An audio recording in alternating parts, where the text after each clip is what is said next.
म्हणजे इन्कम बंद झाल्यानंतर लोक सेव्हिंग चालू करतात. तब्येत खराब व्हायला सुरुवात होते आणि लोक एक्सरसाइज करतात. मी हेल्थ चांगली ठेवतो. माणसाला पैसा केव्हा मिळाला पाहिजे? रिटायरमेंट प्लॅनिंग करणं का बरं जरुरी आहे? प्रत्येकाचं ओझं प्रत्येकाला सांभाळावं लागणार आहे. माणसाला जर वयाच्या 25व्या वर्षी जर पैसा मिळाला तर तो व्यक्ती कम्फर्ट झोनमध्ये जगतो. एक्झॅक्टली रिटायरमेंट प्लॅनिंग काय? कॉमन ॲडवाईस आणि पर्सनल ॲडवाईस यामध्ये खूप जमीन असं म्हणतात. तब्येत खराब व्हायला सुरुवात होते आणि लोक एक्सरसाइज करतात. मी हेल्थ चांगली ठेवतो. 40मध्ये जर पैसे मिळाले ना तर तो व्यक्ती जग पाहू शकतो. ना तुम्हाला फायनान्शियल कुठे म्हणून रिटायर व्हायचं, टेन्शन आहे का नाही? म्हणजे सर्वच लोक आता गव्हर्नमेंटमध्ये जॉब करत नाही. मग या रिटायरमेंट प्लॅनिंगची सुरुवात कुठून करायला? म्हणजे जी वस्तू आज 100 रुपयामध्ये आहे पुढच्या वर्षी ती 108 ते 110 रुपयामध्ये होईल. डिसकंटिन्यू ऑफ ॲक्टिव्ह इन्कम हे केव्हाही बनवू शकतं. हाय, हॅलो, नमस्कार. दिस इज अँकर वेदुला. खरं तर असं म्हणतात की भारत हा असा देश असणार आहे पुढच्या काही वर्षात की जिकडे सर्वात जास्त वृद्ध लोक असणार आहेत जगातली. तर हा खूप गांभीर्याने घेण्यासारखा विषय आहे. तर वृद्ध लोक असतील म्हणजे ही चिंतेची बाब आहेत का? किंवा यासाठी कुठल्या प्रकारचं प्लॅनिंग असणं गरजेचं आहे प्रत्येक माणसाच्या आयुष्यात? तर रिटायरमेंट प्लॅनिंग हे फार गरजेचं आहे. मग ते ठरवणं हेही आपल्या हातात आहे. आणि त्याच्यासाठी आपल्याला योग्य व्यक्तीचा सल्ला घेणं पण फार गरजेचं आहे. कारण मला असं वाटतं, की आत्तापासून एखाद्या गोष्टीची सुरुवात केली, तर आपण शेवटाकडे चांगलं जाऊ शकतो. तर याचबद्दल सल्ला घेण्यासाठी आज आपल्यासोबत आहेत योगेश सर. आपण यांचं स्वागत करूया. हाय, हॅलो. हॅलो. कसे आहात सर? मजेत. खूप छान. येस. सो मी असं म्हणणार नाही रिटायरमेंट, कारण मी असं म्हणेल, की तुम्ही लोकांना रिटायर चांगलं कसं व्हायचं याचा सल्ला देतच राहा आणि तुम्ही कधीच रिटायर होऊ नका. त्याच्यामुळे आजच्या पॉडकास्टला सुरुवात करणार आहोत. तो विषय तुम्हाला कळालाच असेल, की रिटायरमेंट प्लॅनिंग जी फार इम्पॉर्टंट आहे आणि त्यासाठीचं कुठून सुरुवात करावी काय? पण तत्पूर्वी आपल्यासोबत अशी बरीचशी लोकं जोडल्या गेली आहेत. 3,000पेक्षा जास्तची ही सगळा परिवार आहे आणि तुमच्याबद्दल मला जाणून घ्यायला आवडेल. नमस्कार, मी योगेश सोनले, डायरेक्टर एस वेल्थ. आम्ही मागच्या 18 वर्षापासून ही सेवा देत आहोत लोकांना आणि आमचं विजन आहे प्रत्येकाच्या आयुष्यामध्ये आर्थिक समृद्धता आणणे आणि 1,00,000 लोकांना त्यांच्या आयुष्यामध्ये आर्थिक समृद्धता मिळवून देण्यासाठी, त्यांच्या आयुष्यामध्ये फायनान्शियल प्रॉस्पेरिटी आणून देण्यासाठी त्यांना मदत करणे. यामध्ये आम्ही 160 कोटी रुपये मॅनेज करतो आणि हे आमचं पॅशन आहे. वाह! पण तत्पूर्वी असे किती लोक आहेत ज्यांचं तुम्ही रिटायरमेंटचं प्लॅनिंग आत्तापासून करत आहात त्यापैकी? ओके, आम्ही तर सर्वांना सांगतो, हं. पण मॅक्सिमम लोकं आहेत. येस. विषय आहे पॉडकास्टचा खूप इंटरेस्टिंग असणार आहे आणि शेवटपर्यंत लिसनर्स ऐकत राहा. Retirement planning, exactly retirement planning काय आहे? ओके, आता बघा काय होतं, की रिटायरमेंट जे आहे ना, हे तुम्हाला 2 प्रकारचे आहे. एक आहे हेल्दी रिटायरमेंट प्लॅन. म्हणजे तुम्ही असं जरुरी नाही, की तुम्ही वयाच्या 58व्या वर्षी किंवा 60व्या वर्षीच रिटायर व्हायला पाहिजे. माझं असं म्हणणं आहे, की माणसाला पैसा केव्हा मिळाला पाहिजे? फुलफिल म्हणजे त्यांचं आयुष्य जगण्यासाठी. किंवा मलाही नाही सांगता येत. माहीत नाही, हां. तरी अंदाजे. त्यांचं आयुष्य जगण्यासाठी साधारण जेव्हा जॉब जाईल किंवा जेव्हा आता सगळं संपलंय आणि आपलं शरीर साथ देणं जरा कमी करतंय किंवा थकवा येतो, असं वय असू शकतं. कुणाचं ते 60 असू शकतं, कुणाचं ते 50 असू शकतं. अशा संदर्भातलं वय. राइट. तर काय होतं, की माणसाला जर वयाच्या 25व्या वर्षी जर पैसा मिळाला, तर तो व्यक्ती कम्फर्ट झोनमध्ये जगतो. की मला मला तर काम करायची आवश्यकता नाही. माझ्या मम्मी-पप्पांनी तर पैसा कमवलेला आहे. मी काय करणार? हं, तो व्यक्ती आयुष्यामध्ये काही करत नाही. हं. आणि वयाच्या 60व्या वर्षी जर पैसा मिळाला ना, तर तो व्यक्ती ते पैसे स्वतःसाठी आयुष्यात जगू शकत नाही. कारण तो व्यक्ती कुठे फिरणार नाही. त्याला खाण्यापिण्याला पण बंधन आहे सगळ्या गोष्टी. बरोबर. तर माझ्या मते रिटायरमेंट प्लॅनिंग जे आहे, म्हणजे माणसाला पैसा जो मिळाला पाहिजे, त्यांचं आयुष्य स्वतःचं आयुष्य जगण्यासाठी, त्यांच्या इच्छा आकांक्षा पूर्ण करण्यासाठी ते 40मध्ये. हो. 40मध्ये जर पैसे मिळाले ना, तर तो व्यक्ती जग पाहू शकतो. हं. त्याचे हातपाय चांगले राहतील. बरं. त्याला जे जे वाटलं ते करू शकतो. हं. म्हणजे रिटायरमेंट प्लॅनची कॉन्सेप्ट ही आहे, की तुम्ही हेल्दी, वेल्दी आणि तुम्हाला एन्जॉयबल लाईफ जगता यावं, येस. ही कॉन्सेप्ट आहे. ना की तुम्ही ब्रेड एंड बटरची सोय करून ठेवा. Yes, yes, right? Yes, yes. तर मग एक्झॅक्टली रिटायरमेंट तर प्लॅनिंगची रिटायरमेंट जे आहे ना 2 प्रकारचे. एक तर तुम्ही रिटायरमेंटसाठी तुम्हाला तुटपुंजे पैसे मिळवायचे हं, हं. का तुम्हाला फायनान्शियल फ्रीडम म्हणून रिटायर व्हायचं. हां, एक्झॅक्टली. तर मग ही रिटायरमेंट प्लॅनिंग आयडियली आपण असं म्हणूया की कशी मॅनेज होते आणि कुठून सुरुवात होते? बघा आता सुरुवात तर आहे, पण मी रिटायरमेंट प्लॅनिंग जे आहे ना, तर हे करणं का बरं गरजेचं ते पण तुम्हाला अगोदर हं, सांगतो. हं. तर रिटायरमेंट प्लॅनिंग करणं का बरं जरुरी आहे? No pension after retirement. हं, हं. बरोबर. पेन्शन आहे का नाही? म्हणजे सर्वच लोकं तर गव्हर्नमेंटमध्ये जॉब करत नाही. नाही आणि आता मे बी गव्हर्नमेंटला पण सगळ्यांनाच नाही मिळत रिटायरमेंटचे हे मंथली 2004 पासूनचा काहीतरी रूल आहे आय हां. Think so. Discontinue of active income हे केव्हाही बनवू शकतं. ओके. हे म्हणजे असं काही जरुरी नाही, की तुम्ही 60 वर्षापर्यंतच तुम्हाला तुमचं इन्कम चालू राहील. ते हं, इन्कम 10 वर्षानंतर, 15 वर्षानंतर पण बनवू शकतं. हं, हं. मायग्रेशन ऑफ नेक्स्ट जनरेशन म्हणजे काय होतं, की आपल्याला काय वाटतं, की माझं रिटायरमेंट तर माझा मुलगा आहे, माझी मुलगी आहे. No, no, no. ते मायग्रेट होतील मोठ्या सिटीमध्ये. ते फॉरेनला राहतील आणि आपण इथे राहणार आणि ते पैसे पाठवतील आणि आपलं रिटायरमेंट पाठवले तर चांगली गोष्ट आहे. आपण हं, पॉझिटिव्ह बोलूया. हं. पण आपलं रिटायरमेंट प्लॅनिंग आपल्याला करावं लागणार आहे. एक्झॅक्ट. तर हे या गोष्टी ज्या आहे, जुन्या काळामध्ये काय व्हायचं, की जॉइंट फॅमिली राहायची. हं, जॉइंट फॅमिलीमध्ये 2-3 भाऊ एकत्र राहायचे. हं. त्यापैकी एखाद्या भावाने काम जरी नाही केलं तरी त्यांचं रिटायरमेंट एखाद्या त्या व्यक्तीचं दखून जायचं. म्हणजे ते हं, होऊन जायचं.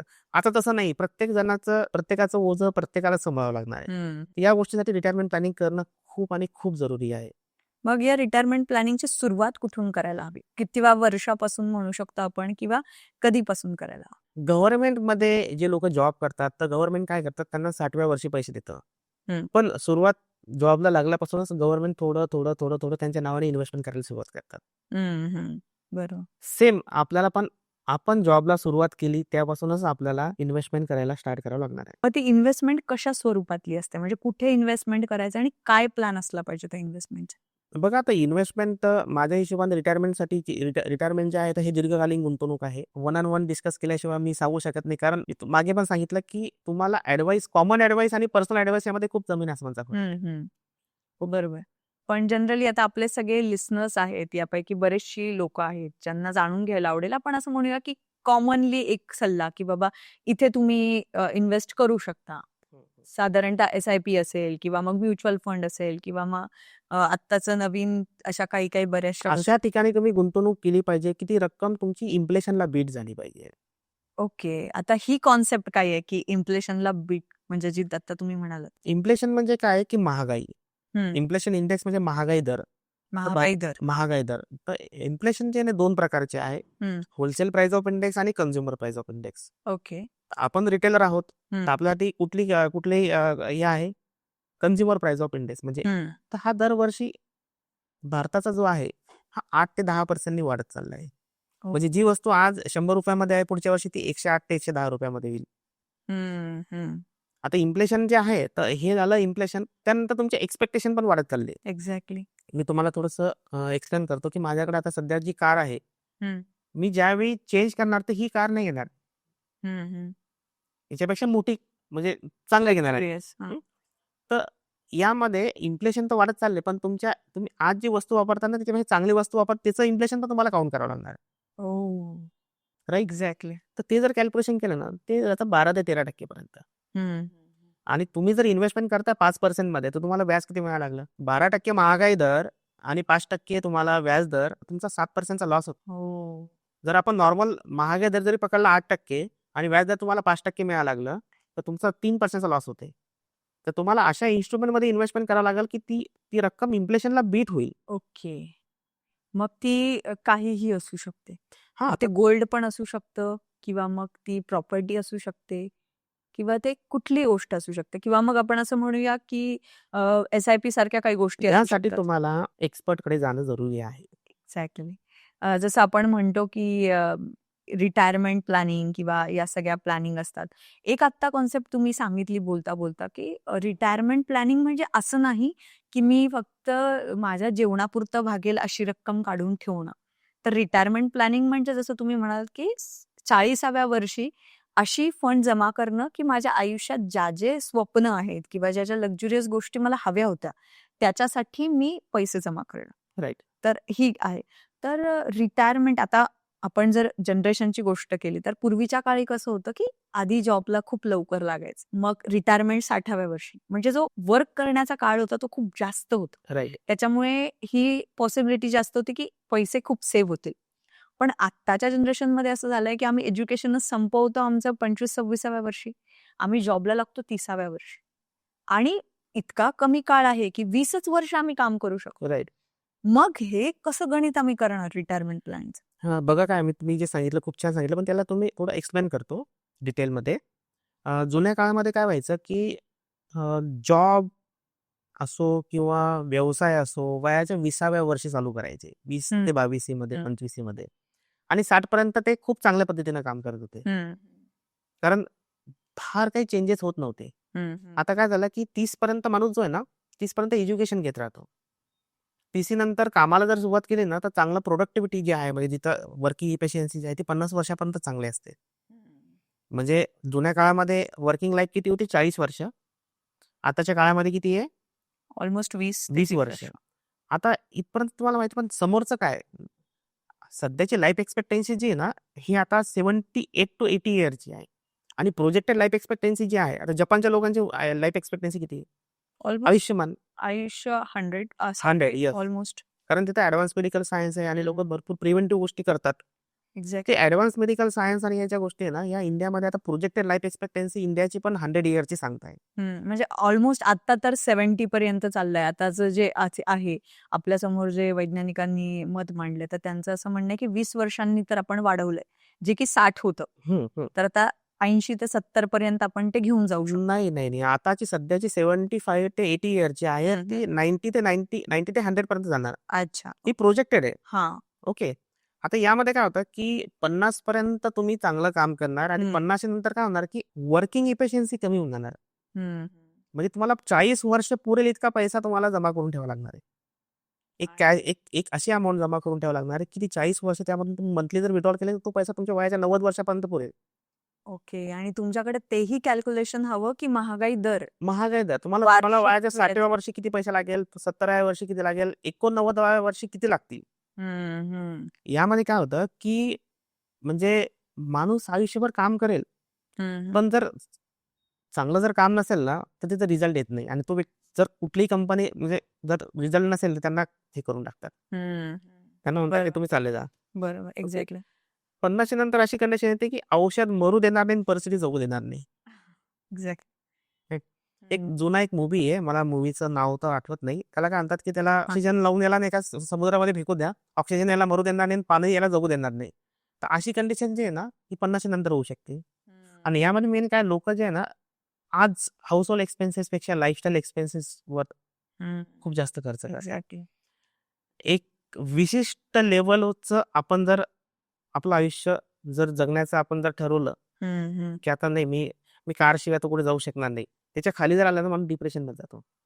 एक्झॅक्टली. कम्फर्ट आपला तो हे होऊन जातो. राइट? हं. म्हणजे लोकांनी बेंचमार्क सेट केलेला आहे, की मी याच्यापेक्षा चांगलंच आयुष्य जगेल. पण पण जर पैसा जर नसेल तर काय होईल? तर रिटायरमेंट प्लॅनिंग करणं जे आहे ना, तुम्ही ज्यावेळी जॉबला सुरुवात केली त्याच वेळी तुम्ही रिटायरमेंट प्लॅनिंग करायला पाहिजे. एक्झॅक्टली. कारण हा वटवृक्ष आहे. तो 1 अन् 2 वर्षामध्ये होणार नाही. तो तुम्हाला 30 वर्ष, 20 वर्ष, 25 वर्ष वेळ द्यावा लागणार. हं. लोकं जनरली काय होतं, की लोकं रिटायरमेंट प्लॅनिंग केव्हा चालू करतात? जेव्हा ऑलमोस्ट रिटायर होतात तेव्हा. हां, रिटायर होतात ना. म्हणजे ते असं झालं ना, तब्येत खराब व्हायला सुरुवात होते आणि लोकं एक्सरसाइज करतात. मी हेल्थ चांगली ठेवतो. म्हणजे इन्कम बंद झाल्यानंतर लोकं सेव्हिंग चालू करतात. म्हणजे तहान लागली आणि आता विहीर खोदूया मग येस, पाणी. येस. रिटायरमेंट प्लॅनिंग बद्दल तर आपण बोलत आहोत. बट असं होतं जनरली, की जेव्हा हे वय साधारण 60च्या दरम्यान येतं, तेव्हाच बऱ्यापैकी सगळे आजार सुरू होतात. तर आपल्या रिटायरमेंट प्लॅनिंगमध्ये असं कुठलं हेल्थच्या रिलेटेड आपल्याकडे प्लॅनिंग असलं पाहिजे का? किंवा रिटायरमेंट प्लॅनिंगमध्ये पण असे बरेचसे पॉइंट्स तुम्ही कव्हर करता का? की हेल्थसाठी वेगळं फंड किंवा ट्रिपसाठी वेगळं फंड किंवा रोजच्या दैनंदिन जीवनासाठी लागणारं वेगळं फंड. कारण ते प्रत्येक वर्षासाठी डिसाइडेड असतं सगळं. तर हे काही असं प्रकारचं तुम्ही कॅल्क्युलेशन करता का? बघा तुम्हाला यासाठी काय करावं लागणार, तुमचा आजचा घर खर्च काय आहे? म्हणजे तुमचा जो हाउसहोल्ड एक्सपेन्सेस, लाईफस्टाईल एक्सपेन्सेस हा काढावा लागणार आहे आणि इन्फ्लेशननुसार त्यावेळी किती लागेल, त्याचं आपण एक कॅल्क्युलेशन करू शकतो. ओके. राइट? थोडंफार त्याच्यामध्ये 19-20 होऊ शकतं, हं. पण ते आपण कॅल्क्युलेशन करू शकतो. हे खूप इंटरेस्टिंग आहे खरं तर आणि आत्ताच्या पिढीसाठी तर कारण जेनझीचा काळ आहे आणि पुढे काय होईल यापेक्षा आत्ताच्या क्षणात जगा असं मानणारं हे बऱ्याचशे जनरेशनचे लोक आहेत. पण यामध्ये रिटायरमेंट प्लॅनिंगमध्ये तुमच्या पॅसिव्ह इन्कम काही हेल्प करतं का? हो, करतच ना. माझं माझं प्रत्येकाला हे सांगणं असतं, की तुम्ही रिटायरमेंट म्हणजे जो रिटायरमेंट 2 प्रकारे होतं. एक तर तुम्ही स्वतः रिटायरमेंट घेता किंवा सराउंडिंग तुम्हाला रिटायर करून टाकतं, की तुम्ही आता काही कामाचे नाही, तुम्ही घरी चालले जा. हां. Okay, okay. तर रिटायरमेंट होण्याची वाट पाहू नका. त्याच्या अगोदर सरेंडर होऊन जा. त्याच्या अगोदर तुम्ही आर्थिक सक्षम बना. हां. मग जे आता आपण असं म्हणतो, की आपण फायनान्शियल इंडिपेंडंट आहोत, म्हणजे त्यांच्याकडे रिटायरमेंटचा प्लॅन आहे का? हो. ओके. म्हणजे जर तुम्ही फायनान्शियल फ्रीडम म्हणजे काय आहे, की तुम्ही आज जर काम करणं बंद केलं, तर तुम्हाला त्या अमाउंटमधून दर महिन्याला तुम्ही जी विथड्रॉल करणार अमाउंट आहे, त्यामध्ये तुमचा सर्व सर्व खर्च निघणार आणि तो पैसा तुमच्या ॲटलीस्ट 80-90 वर्षापर्यंत तो कॅश फ्लो तुम्हाला पुरू शकणार. इट्स लाइक की हा पॅसिव्ह इन्कम आहे. पॅसिव्ह इन्कम आहे. हां, म्हणजे आपल्याला जर रिटायरमेंट प्लॅनिंग करायची असेल, तर तुमच्याकडे एक पॅसिव्ह इन्कम असणं फार गरजेचं आहे. Yes, yes. कारण ॲक्टिव्ह इन्कम जेव्हा तुमचा संपेल, तर तेव्हा ही गोष्ट आहे जी पॅसिव्ह इन्कम असणार आहे. राइट. मग पॅसिव्ह इन्कम कुठल्याही सोर्समध्ये असू शकतो.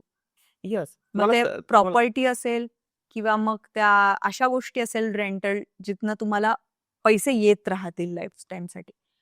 अजून महत्त्वाचा मुद्दा तो म्हणजे बिझनेस. तर बिझनेस आणि रिटायरमेंट प्लॅनिंग जसं तुम्ही मगाशी म्हणजे मागच्या पॉडकास्टमध्ये तुम्ही म्हणाला होतात, की ॲक्टिव्ह इन्कम बिझनेसवाल्यांचं जरा कमी पण असतं, जरा जास्त पण असतं. तर अशा लोकांना तुमचा काय सल्ला आहे किंवा आर्टिस्ट असतील, त्यांच्यासाठी रिटायरमेंट प्लॅनचा कसा तुम्ही एक सल्ला द्याल, की तुम्ही अशा पद्धतीने मॅनेज करू शकता खूप आधीपासून? नाही, माझं प्रत्येकाला म्हणजे आर्टिस्ट म्हणून नाही, माझं प्रत्येक व्यक्तीला सांगणं हे असतं, की तुमच्या आयुष्यामध्ये गोल्डन पिरियड जो असतो ना, हा आयुष्यभर नसतो. हं. त्या गोल्डन पिरियडमध्येच तुम्हाला प्लॅन बी तयार करून ठेवावा लागणार आहे. हं. राईट ना? एक्झॅक्टली. म्हणजे व्यावसायिक लोकांसाठी जर कधी म्हणायचं गेलं, तर व्यावसायिक व्यक्ती काय करतो? व्यवसायामधून पैसा कमवतो आणि व्यवसायामध्ये टाकतो. व्यवसायामधून पैसा कमवतो आणि व्यवसायामध्ये टाकतो. हं. व्यवसायामधून पैसा कमवतो आणि परत व्यवसायामध्ये टाकतो. हं. आणि एक वेळ अशी होती, की व्यवसाय संपून जातो. हं. याच्यामध्ये मिसिंग काय होतं, की त्यांनी त्यांच्या पर्सनल असेट वाढवले नसतात. हं. राईट? तर व्यवसायामधून तुम्हाला सॅलरी घेऊन तुम्हाला पर्सनल असेट वाढवावं लागणार आहे. जेणेकरून भविष्यामध्ये जर तो व्यवसाय नसेल, तर तुम्ही सर्व्हायव्ह व्हायला पाहिजे. एक्झॅक्टली. असं काही मंत्र आहे जो तुम्ही स्पेशली आत्ता जे तरुण आहेत आणि ते रिटायरमेंटचा प्लॅन करतायत, तर त्यांच्यासाठी सांगाल? कारण प्रत्येक पॉडकास्टमध्ये तुम्ही असा एक काहीतरी मॅजिक मंत्र सांगता. तर असा कुठला मंत्र आहे तुमचा, की जो रिटायरमेंट प्लॅनिंगसाठी आहे? हां, बघा काय होतं, की मागे पण मी तुम्हाला सांगितलं होतं, की तुम्हाला काय करावं लागणार, बजेटिंग करावं लागणार आहे किंवा simple income minus investment is equal to expenses. हं, हं. आणि जो पैसा बजेटमध्ये तुम्ही ज्या तरतुदी म्हणजे ज्यासाठी बजेटिंग केलेलं आहे त्यासाठीच खर्च करा. हं, हं. तो जर तुम्ही इकडे-तिकडे जर खर्च करसाल ना, तुमचे रिटायरमेंटचे पैसे फॉरेनला फिरायला फिरायला जाण्यासाठी, रिटायरमेंटचे पैसे कारसाठी, तुम्हाला काय वाटतं, की आज नाही, नाही आज करून घेऊ ना, भविष्याचं पाहून घेऊ. हं, हं. तर तुम्हाला जे बजेटिंग केलेलं आहे आणि जे ठरलेलं आहे, तो पैसा त्या गोलच्या वेळेस तुमचा विथड्रॉल झाला पाहिजे. कारण डिसिप्लिन खूप महत्वाचं आहे. तुम्ही जर हं. म्हणजे त्या व्यक्तींचा डिसिप्लिन फॉलो नाही केला, तर नुकसान कोणाचं होणार आहे? बरं. त्यांचंच होणार आहे. गुड कॅश लिक्विडिटी हा रिटायरमेंट प्लॅन असू शकतो का? रिटायरमेंट प्लॅनच्या वेळी तुम्हाला मंथली इन्कम मिळायला पाहिजे आणि हां. ते फायनान्शियल असेटमधूनच मिळतं. ओके. म्हणजे गुड लिक्विडिटी जर असेल, जी आत्ता आपण कुठेतरी इन्व्हेस्ट केली आहे, जसं तुम्ही मगाशी म्हणालात, की एफ-डीसाठी म्हणा किंवा liquidity, any kind of liquidity. तर ती तुमच्या रिटायरमेंट प्लॅनिंगमध्ये बेस्ट ऑप्शन आहे. नाही, असं मी सांगू शकत नाही. ज्या व्यक्तीला रिटायरमेंटसाठी इन्व्हेस्टमेंट करायचं आहे, त्यांचं प्लॅनिंग करायचं, त्या हं. व्यक्तींनी आम्हाला येऊन भेटावं. येस. कारण काय होतं, की मी जे नॉलेज देतोय ना, हां. हे भरपूर लोकं ऐकतायत. बरोबर. कोणासाठी ते लागू होणार आणि कोणासाठी ते नाही. नुकसानदायक पण होऊ शकतं. एक्झॅक्टली. राईट? बरोबर. म्हणजे ते प्रत्येकाच्या आपापल्या परिस्थितीनुसार आहे हां, आपापल्या आणि परिस्थितीनुसार, वेळेनुसार आहे. एजनुसार, त्यांचे गोल काय आहे त्यानुसार, त्यांचं हां. एक्स्पेक्टेशन काय आहे त्यानुसार. म्हणजे जसं आपण म्हणतो ना, की एखादी व्यक्ती आहे, तिला कुठला आजार आहे, कुठल्या स्पेशालिस्टची गरज आहे आणि काय ट्रीटमेंटची गरज आहे, हे डॉक्टरच सांगू शकतात. तसंच या बाबतीत आहे, की तुमचं गोल काय आहे, तुम्हाला अचीव्ह काय करायचंय, त्याचबरोबर तुम्ही त्याच्यासाठी किती कष्ट घेऊ शकतात आणि तुमचं फायनल तुम्हाला आउटपुट काय हवंय, ते तुमच्यासारखे एक्सपर्ट्सच सांगू शकतात. राईट. मी तुम्हाला एक तुम्ही आता मी डॉक्टरचं एक्झाम्पल सांगितलं म्हणून. डॉक्टरकडे गेल्यानंतर आपण डॉक्टर डायरेक्ट ट्रीटमेंट करत नाही. हं. पहिले इन्व्हेस्टिगेशन करतात. डायग्नोसिस करायला लावतात हं. आणि नंतर काय करतात, की निदान कुठलं करा म्हणजे हं. काय होतं, की अगोदर विदाऊट डायग्नोसिस जर त्यांनी जर ट्रीटमेंट केली तर ते चुकीचं ट्रीटमेंट होऊ शकतो आणि त्याच्यामध्ये त्यांना धोका पण होऊ शकतो. बरोबर. जसं आता तुम्ही म्हणालात, की खूप हजार लोकं तुमच्यासोबत कनेक्टेड असतात. तर असं कुठलं एक्झाम्पल तुम्हाला आठवतंय, की त्यांनी बेस्ट रिटायरमेंट प्लॅन केलेला किंवा तुम्हाला आत्तापर्यंतचं असं जाणवलेलं, की हां, यांचा हा बेस्ट रिटायरमेंट प्लॅन होता? म्हणजे मला खूप आनंद वाटतो आणि माझे जे मित्र आहे आणि माझे क्लायंट आहे त्यांना पण खूप आनंद आहे आणि त्यांनी मला म्हणजे हे एक्झाम्पल द्यायला पण सांगितलं. हं, 2018 मध्ये ते डॉक्टर, हं, हसबंड वाईफ दोघंही डॉक्टर. 2018 मध्ये त्यांचं आम्ही काम चालू केलं. हं. 2018 मध्ये त्यांची प्रॅक्टिस खूप छान चालायची. आज पण चालते, पण थोडंसं काय झालं, कॉम्पिटिशन तयार झाली. हं. आजच्या डेटमध्ये त्यांचा पोर्टफोलिओ जो झालेला आहे आणि त्यांचा पोर्टफोलिओमधून दर महिन्याला जर त्यांनी एक अमाउंट जर विथड्रॉल केली, तर ती अमाउंट आणि त्यांनी स्वतः कमवलेले पैसे यापेक्षा त्यांनी विथड्रॉल केलेली अमाउंट जास्त आहे. म्हणजे त्यांचं ॲक्टिव्ह इन्कमपेक्षा पॅसिव्ह इन्कम जास्त आहे सध्या चालू. हं. आणि ही जी जर्नी ना 2018 म्हणजे जवळपास 6-7 वर्षाची जर्नी आहे. अच्छा, म्हणजे 6-7 वर्षांची तुम्ही जर का आत्ताच हे कराल, ठरवाल नाही, हे त्यांनी केलं. प्रत्येकासाठी वेगवेगळं राहू शकतं. ओके. म्हणजे ते असंच आहे, की जसा आजार आहे त्याच्यावर तसं औषध आहे. येस. एक्झॅक्टली तसंच आहे, की तुमच्याकडे आत्ता किती फंड आहे, त्याचबरोबर तुमचे गोल्स काय आहेत, याच्यानुसार एक्सपर्ट तुम्हाला एक प्लॅनिंग करून तुमची देईल. रिस्क टेकिंग कॅपॅसिटी काय आहे? हां, ते पण बघावं लागणार आहे. एक्झॅक्टली. कारण आत्ताच्या काळामध्ये यामध्ये सर्वात महत्त्वाचा मुद्दा जो की रिटायरमेंट आणि यापेक्षा जरासा वेगळा आहे, या चर्चेचा थोडासा वेगळा. आत्ताच्या काळामध्ये ना असं आपण बघतो, की ऑनलाईन लोन्स खूप इझिली अवेलेबल झालेत. पूर्वी असं नव्हतं किंवा लोन ही कॉन्सेप्ट पूर्वी खूप कमी होती, मिळत नव्हतं. पण मग आता हे जे लोन मिळण्यामुळे काही प्रॉब्लेम्स होतायत का क्रिएट? बघा काय होतं, की आपली इकॉनॉमी ही ग्रोइंग इकॉनॉमी आहे हं, आणि आपला पर कॅपिटा इन्कम हा वाढत चाललेला आहे. हं, हं, पर कॅपिटा इन्कम ज्यावेळी वाढतो ना कुठल्याही कंट्रीचा, तर त्यावेळी 2 गोष्टी होतात. 2 प्रकारचे लोकं असतात. एक खर्च करतात हं, आणि दुसरे सेव्हिंग करतात. हं, हं. बरोबर. ओके. तर हे जे लोकं जितके खर्च करतील ना, तितकी इकॉनॉमी ग्रो होणार आहे. एक्झॅक्टली. आणि इकॉनॉमिक हे ग्रोथ लोकं काय आहेच आहे. करतील, हां. हे लोकं लोन घेतील हं, आणि घर बांधतील. हं, हे लोकं लोन घेतील, कार घेतील. हं, हे लोकं लोन घेतील आणि खर्च करतील. आणि सेव्हिंगवाला काय कराल, त्याची पार्टनरशिप घेणार. हं. एक्झॅक्टली. म्हणजे इनडायरेक्टली तो फायदा असा आहे, की हां, नाही मग तुम्हाला म्हणजे तुम्हाला तुम्हाला इन्फिनिटी टाइप सेव्हिंग हां. करायची का तुम्हाला तुम्हाला त्या 2 पैकी कुठलं बनायचं? जो इन्व्हेस्टमेंट करेल ना, या ग्रोइंग हं, इकॉनॉमीमध्ये, तो मिलेनियर बनणार. हं. आणि जो खर्च करेल ना, तो त्या रॅट रेसमध्येच फसला राहील. बरोबर.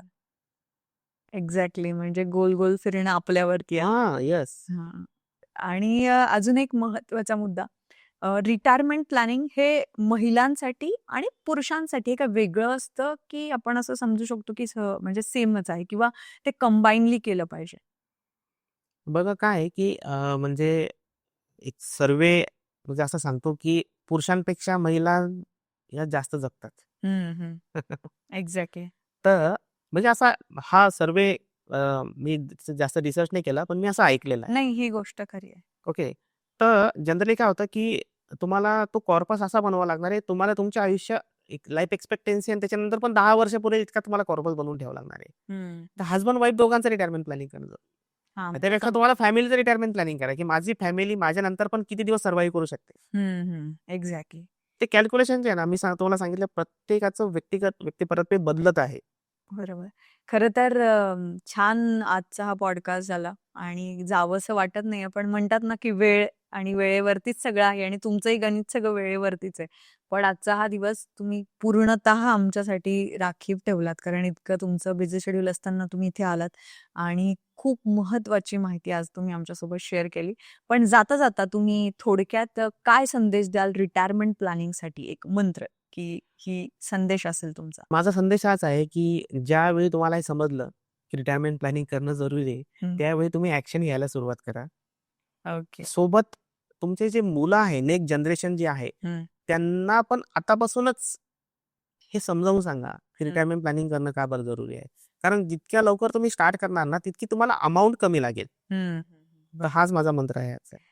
पुनश्च एकदा थँक यू सो मच आणि असंच तुम्ही प्रचंड श्रीमंत लोकांना बनवत जा. श्रीमंत इन द सेन्स की आपण असं म्हणूया नॉट फॉर मनी बट सगळ्याच बाजूने तुम्ही असं श्रीमंत बनवत जा. Thank you so much once again तुम्ही इथे आलात आणि तुमचा इतका महत्त्वाचा टाईम दिला. Thank you. धन्यवाद.